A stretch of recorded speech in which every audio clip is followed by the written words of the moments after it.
Up, guys? Video on order flow today, order flow 101.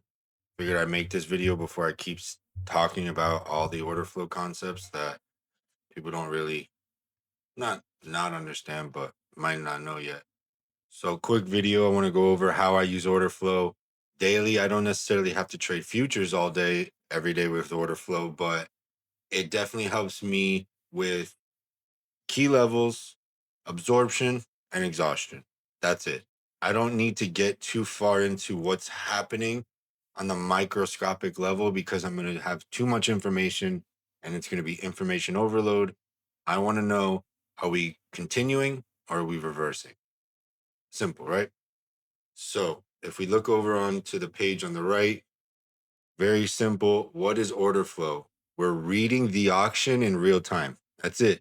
The numbers that you see that are entered into the market, the contracts, are the contracts entered into the market. We don't guess. When you guys trade with ICT and you see a candle with displacement, either up or down, you're just guessing that that's displacement. When you see an imbalance and you see a candle's high and another candle's low and you just mark off the in between as imbalance, that's not an imbalance. How do you know on the 1 minute it didn't balance itself out? These are the things that you need to look to order flow to solve these questions for you. So, order flow versus price action. The traders that look at price, like on the left side of left screen where you see just the candles, when you just look at candles, you see what the market makers want you to see. You see wicks, you see bodies, and that's about all you really see. And you see if lows or highs are taken and double tops and double bottoms. That's great if we're building a book on patterns. But if we really want to see what's going on and why that wick is the way it is and where the volume in the candle was, then we need to have an X-ray vision into order flow, which is the chart on the right. The chart on the right, if I zoom out far enough, I get candles as well. So that's the beauty of this software, is that it's candles. But when we start to really zoom in, we start to see what's going on in the candle. Why wouldn't you want this information? Right? Why wouldn't you want the actual numbers that are happening at the lows and the highs in the middle? So price is just the result of the auction that's happening in the candle. So the process that's happening in each candle is who's buying, who's selling, and where's the aggression, right? We need to know where the aggression is because then we can have a better idea of where price is going and if this is manipulation or this is the true move. So aggressive buyers, they lift the offer, meaning that price rises by crossing the spread with their market orders. So if we look here at this level right here, right, we have two prices. We have a price at the bid and we have, not prices. We have contracts entered into the market on the bid, which is the left side. That's the bid. And then we have the same thing happening at the ask, but it happens at this level. So I want you to bring your attention to this. I want you to bring your attention to these numbers like this. Okay. So when you have people entering the market on the bid, this is the bid for this price. When someone puts in a market order, if we're at 64.27, their market order, they're going to jump across the spread and they're actually going to hit the buy right here. So if they bought at this level, they're going to be entered at this price right here because they're jumping across the spread to enter the market at the market value instead of putting in a limit order or say they want the price to come down here and then price comes, they enter and price heads back up. That would be a passive limit order. But if we want to get in now we're going to jump across the spread and buy at this level right here. And conversely, if we're going to jump across the spread and price is falling, we're going to actually jump in and cross the spread and enter at this level right here. So when we think about what's going on when price is moving, when price moves up, it's because they're lifting the offer higher and higher. And when price moves down, they're unloading their sells into resting buy orders. So why and how does price move? It just very simply moves when aggressors overpower the passive liquidity providers, meaning the market makers that have their limit orders, which are these numbers on the right side of your screen right here. All these limit orders are placed by passive participants, usually market makers or other big institutions.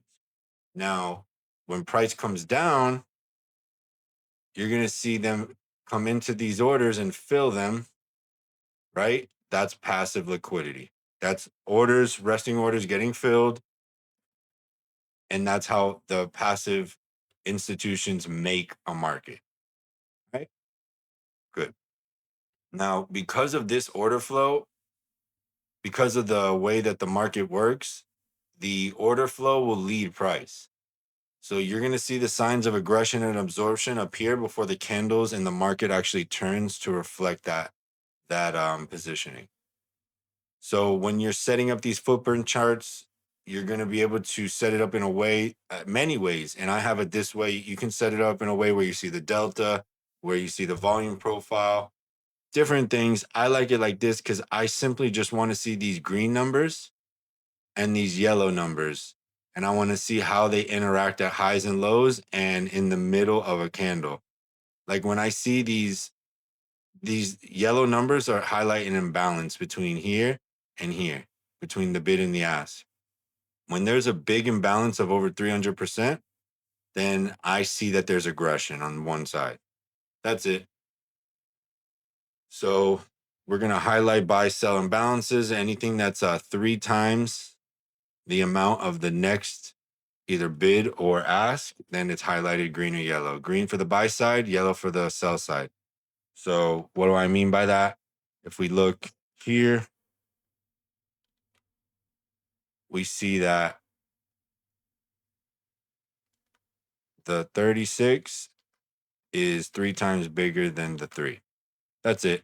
So when there's a whole imbalance, that means there's one side being way more aggressive than the other. And there's context as to when to use that. If I'm short, I want to see that aggression happen mid-candle. So that's all for the imbalances. The key takeaways that I like to use is the delta, which is the ask volume minus the bid volume. Positive delta means net aggressive buying and vice versa for selling. This doesn't mean that that's the direction the market's going. All right. Just keep in mind that that's just showing the volume that's taking place. So we want to see divergence with this delta. Now, cumulative volume delta is essentially the delta for the day, right? The session. This is what we use. It's going to be down here. It's right here on the left side chart.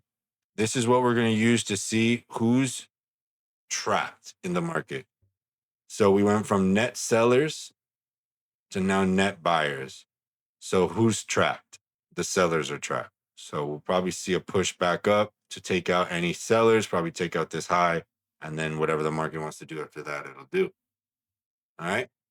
So usually stacked buying balances often mark institutionally driven breakouts, and selling balances at highs can signal a reversal, like I said. So the last piece of the puzzle is the volume profile, which is right here on the left side of my screen, which is this is the daily volume profile. This is where the volume happened for the day. And then this one on the left side is for the week. So this is what I use to see where price has traded with high volume. And I look to that as support and resistance. The high volume nodes are sticky areas where price will stay and gravitate towards, and the low volume nodes are place where price will just fly right through. So if we look here, we see this is a high volume node. And if we see it's mostly with uh, consolidation and accumulation in this area, then price wants to tank down. Very little volume was traded as it tanked because that's just a measured move. One side is in control.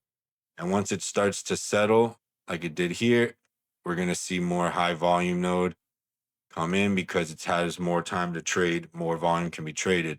So when we're inside of these high volume nodes, it's a sticky area. There's buyers and sellers for every price, and it's going to stick around here more. But say we break through this high volume node on the week and we push back up, we'll probably see just as fast of a movement to this point of control on the weekly as we did on the way down. So that's just a little quick refresh on order flow, how I use it. I'll get into more advanced strategies later because I don't want your brain to explode. But the main takeaways here is studying the bid and the ask, finding the imbalances. Just look for the imbalances right here. Look how many imbalances there were on the bid side. So the sellers were the most aggressive. So these can help you with confluences and anything that you need to confirm a trade decision. You can use the imbalances. Now, the value area on the left will show you support and resistance. The low volume area is where price will probably run right through. And understanding the volume delta, right? The red delta doesn't mean that the market's going to go down. It just means that there's more sellers right now than buyers. And if we know one thing, we know that the market loves to trap people, and they'll trap those sellers right now with probably a heavy push at the market open into the highs, liquidate all the sellers where they're going to have resting sell orders, and then take the market back down when they feel like enough people have been stopped out.